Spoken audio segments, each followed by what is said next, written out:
Bonjour, aujourd'hui je vais vous proposer les facéties parfois absurdes, toujours sages, de l'inénarrable Nasruddin, qui est un personnage sous différents noms qu'on connaît depuis le XIe siècle à partir de la Turquie jusqu'en Asie centrale, même jusqu'en Chine, hein.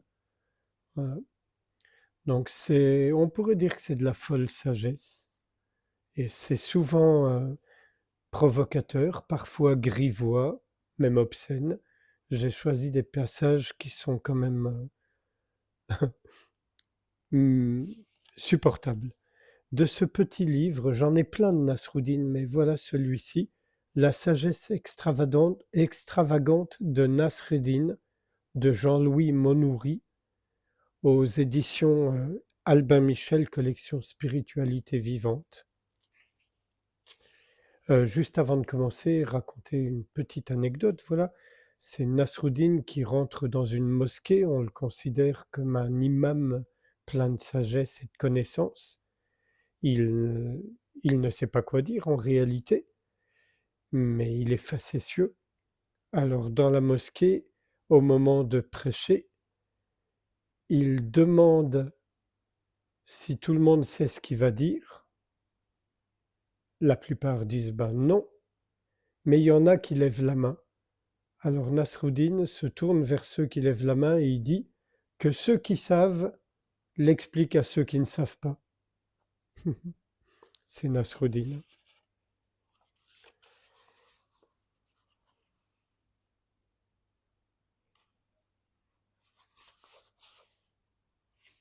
Voilà le genre d'état d'esprit.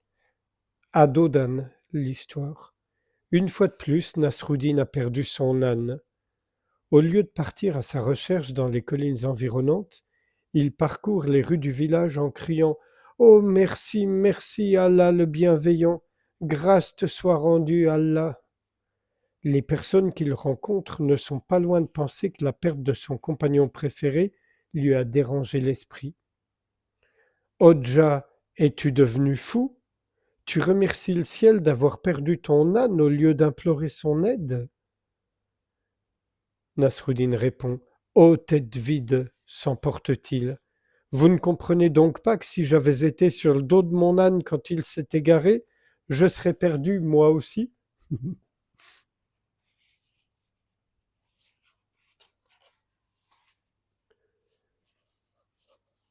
Toujours dans cet humour qui en dit long, je trouve. Ça s'appelle Ni l'un ni l'autre. Un jour, Nasruddin arrête un passant dans la rue. Un instant, s'il te plaît, est-ce que nous ne nous sommes pas rencontrés l'an dernier à Eskişehir? Non, c'est impossible, répond l'homme qui s'apprête déjà à repartir. Et pourquoi donc? Lui demande le Hodja en le retenant. Pour cette excellente raison que je ne suis jamais allé à Eskişehir. Et moi non plus d'ailleurs, conclut Nasreddin. J'ai dû confondre avec deux autres.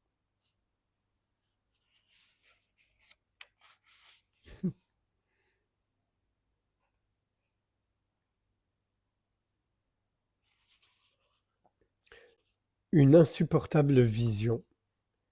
En sortant de chez lui, Nasruddin découvre par terre les morceaux d'un miroir brisé. Il en ramasse un et s'y regarde. Il y voit un visage qu'il n'aime pas, des traits que la vieillesse commence à défaire, un gros nez, un teint rougeau. Il en est tellement furieux que du pied, il envoie promener aussi loin qu'il peut ce fragment de miroir et tous les autres. Hors de ma vue, s'écrie-t-il, on avait bien fait de te jeter.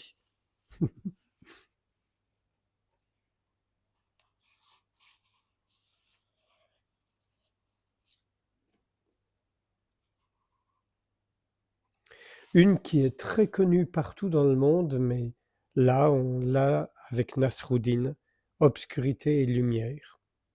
Rentrant en pleine nuit du Carvéné en compagnie d'un ami, Nasruddin, au moment où il va pénétrer chez lui, laisse tomber sa clé. Aussitôt, celui qui l'accompagne s'accroupit et se met à chercher à tâtons dans l'obscurité. Le Hodja, au contraire, retourne en plein milieu de la rue qu'éclaire un magnifique clair de lune. Mais que fais-tu, Nasroudine? Reviens, c'est ici que tu as perdu ta clé. Fais comme tu veux, mon cher. Moi, je préfère chercher où il y a de la lumière.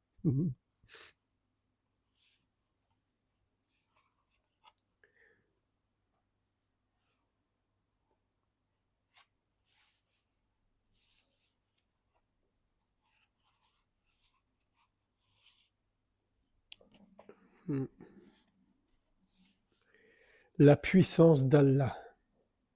Un soir, un paysan vient demander à Nasroudine son avis sur une question de religion qui lui paraît insoluble. Hodja, je te fais part de mon embarras, et pourtant tu sais que ma foi est solide et que je suis un bon musulman. Parle sans crainte, mon frère. Voici. On dit qu'Allah fait ce qu'il veut à tel point que, par exemple, il peut faire passer un chameau par le chat d'une aiguille. Comment un tel prodige est-il possible? Est-ce que cela ne dépasse pas la raison humaine? Pas du tout. Et c'est même très facile de comprendre qu'il y a, pour lui, deux façons de procéder. Ou bien il agrandit le trou, ou bien il rapetisse le chameau.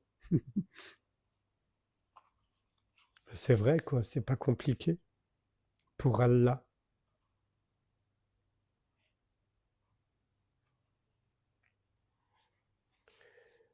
Non, pas celle-ci. Quoique si. Contrôle d'identité. Khadija demande un jour Nasruddin à sa femme. Te rappelles-tu le nom de notre voisin d'à côté, Murat Erpouyan le tailleur? Quelle question! Tu viens de le dire toi-même, Murat Erpouyan. Tu aurais pu deviner que ce n'est pas son nom que je veux savoir, c'est sa profession. Mais tu l'as dit aussi, tailleur. Quelle femme stupide j'ai épousée! Comment ne comprend-il pas que ce que je te demande en réalité, c'est où il habite? Et toi, quel idiot! Tu viens de dire toi-même à l'instant qu'il était notre voisin d'à côté.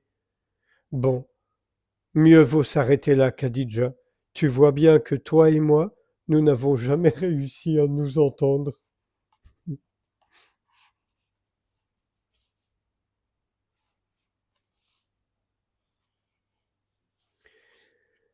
Là, c'est une de Sioran qui nomme un chapitre que je trouve tout à fait nasroudinesque, Bas les masques.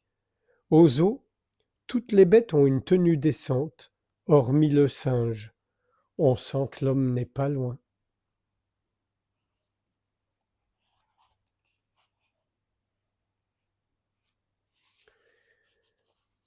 Une un peu irrévérencieuse, l'extase. Un vendredi à la mosquée, pendant le moment de la prière, l'imam, prosterné avec les autres fidèles, récite d'une voix exaltée et avec une ferveur peut-être un tout petit peu trop démonstrative les versets sacrés. Nasruddin s'approche de lui en douce et lui saisissant l'oreille la lui pince très fort. Le religieux ne réagit pas, ou plutôt, pour bien montrer à l'agresseur sa piété et son détachement, il redouble encore de ferveur. Quel grand saint! S'exclame le Hodja à mi-voix. Dommage que je ne lui ai pas volé sa bourse, il aurait connu l'extase divine. Et une toute dernière,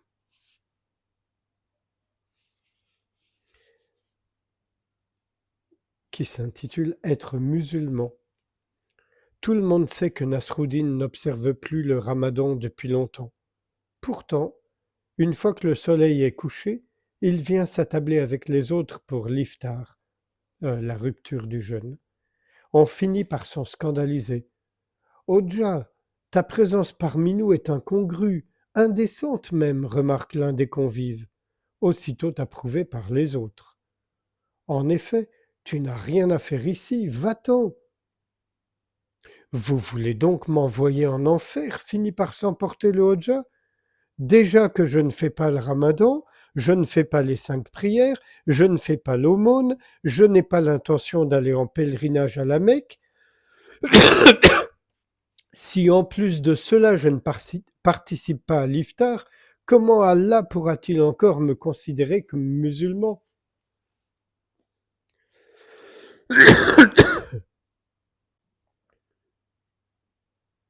Sans réfléchir à tout ce qui vient d'être lu, je vous invite à passer un moment ensemble en silence, sans rien faire ni rien chercher.